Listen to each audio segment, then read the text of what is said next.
Hello ladies and gentlemen, HoloTide here, and today we are going to go over every buff and debuff in Marathon. I did make this video the other day. I'm going to go ahead and apologize. I was not as thorough as I needed to be. The website that I was using also had an out-of-date reference to one of the buffs, so I took that video down. I don't want it to keep getting views and stuff like that with misinformation, and that's on me. So this is the new and improved video. So if you've been playing Marathon, you've probably been overheated, poisoned, hacked, locked in place, sometimes like all in the same run. So we're going to go over every buff and debuff in the game, what they actually do, how to clear them, and how to use them to your advantage. The game doesn't really explain it super well. And again, if I'm off base on something, let me know in the comments down below. Before we get into specifics, Marathon splits all status effects, that's kind of hard to say, into two categories, and this matters a lot for how you build your runner.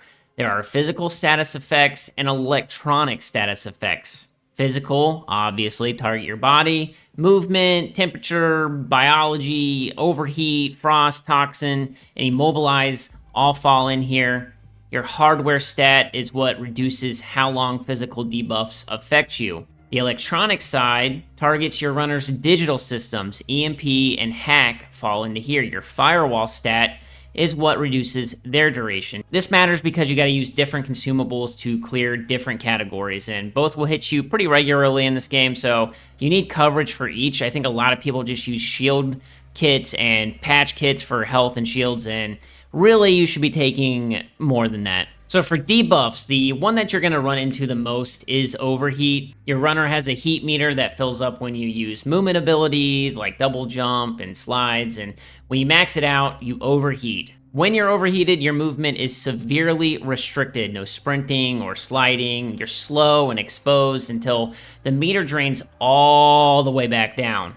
And in a firefight, or if you're running out in the open and then you can't run anymore, it can get you killed pretty fast. So you can preemptively kind of manage this, stop using your movement abilities, let it cool down passively. Crouching also helps speed up the heat dissipation. I hope I said that word right. But a mechanics kit clears it instantly and will also briefly boost your hardware stat. There are upgrades with factions that can also help with heat capacity and stuff like that, so make sure you check them out. Cyber Acme, I know, has one. Now we have Toxin, and Toxin will inflict damage over time for its duration. Probably the most common occurrence of this is that stupid godforsaken plant. Hate that plant. There's also toxic gas. Those rooms that have that yellow pea smoke in them. So they get continuous tick damage, and it's pretty rough, I won't lie. Like, I've seen a lot of people go down even with trying to heal, because I really don't think that you can out-heal it, really, unless you're just spamming. Like, you got a ton of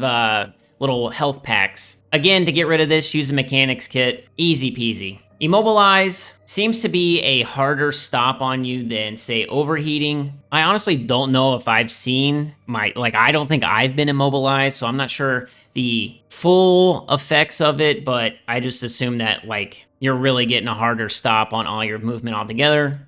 But use mechanics kit, and you should get rid of that as well. There's also frost potentially coming, and people are speculating that this comes with the Cryo Archive because of all the frozen hallways of the Marathon ship, so we'll see. But the mechanics kit does reference frost and the things that it clears. So I assume it's going to have to do with movement and stuff like that. But we gotta wait and see. Now we have the electronic status effects. EMP temporarily disables your abilities. No tactical, no prime for its duration. So ability heavy shells like triage and even recon and vandal will feel this the hardest, since a lot of their toolkit will just be essentially unavailable. How do you clear this? The OS reboot will help clear it immediately, but I think you can preemptively stop it with the antivirus kit. I've just never been in a situation to test it out, but if you know, let me know in the comments down below. Hack is probably the worst of the two electronic debuffs. It obscures your vision, removes your HUD, no minimap or health bar or anything like that. It really feels like you're blind. I've only had this happen once, and I was able to take a screenshot because I was like, yo, what the heck? How to clear it,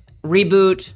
Also, you can use the antivirus stuff. All right, let's talk about the consumables and some of the effects that they have on the runners. For healing, you have the depleted patch kit, the regular one, and the advanced, and the Panacea, I think is how you say it, kit, fully restores health and shields and removes all hazardous status effects. I have not seen this in the wild, but man. Shields are kind of the same. You got a depleted one. All of those give like little amounts of shield and health back, but depleted shield, regular shield, and then large shield. The large shield quickly recharges it to full. We touched on them before, but your cleanses for physical is mechanics kit and advanced. Electronic is OS reboot and advanced OS reboot and the antivirus pack. For ability and speed buffs, you can use the energy amp, cardio kick. There's also a depleted version of cardio kick. Energy amp improves both your prime and tactical ability recharge rates. So it's pretty useful on shells that lean on their kit, and then cardio kick is heat capacity and agility. So, you know, that's really for aggressive players. Vandal as well. Utility-wise, you have Signal Jammer. It messes with how other runners and the UESC and sensor systems perceive you. It makes you, like, unpingable, lets you walk through claymores and mines without triggering them. I'm also pretty sure it hides you from thermal scopes, and it will blur your models so that enemies can't tell who you're playing. And then you have the self-revive, which is pretty self-explanatory. Let's jump into the stats section real quick. You got hardware, firewall, and your heat capacity. Hardware reduces the duration of physical debuffs. Firewall reduces the duration of electronic debuffs, and your heat capacity obviously raises the threshold before overheat triggers. For me, at bare minimum, your baseline loadout should be 1 mechanics kit and 1 debug, and then obviously your shields and patch kits. And if you're running triage, it makes it a little bit easier because you got your little drone. There's also buffs from runners as well. Some are across your fire team, and then others are just for a singular shell. So like Amplify for Vandals, their prime ability, that will reduce heat buildup for all of your movement and stuff while it's activated and boost movement speed. Triage has a passive trait called Shareware. It's honestly one of the strongest mechanics in the game. It's linked to the little drone that flies around, and when you use a consumable, it pops for the other players that have the little drone above them, so like the energy amp and stuff like that. If you're good at triage, you can basically double the squad's consumable economy every run. He also has Reboot. That's his prime ability. So not only can you lock on a down crewmate to revive them, you can lock on a hostile runner to EMP them.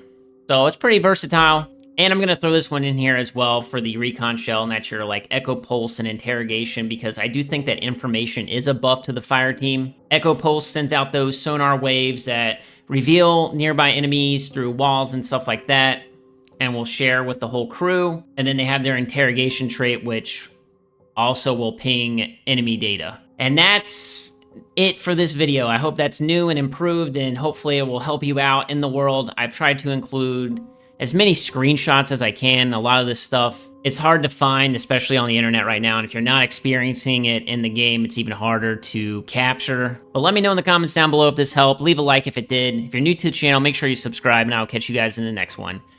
Peace!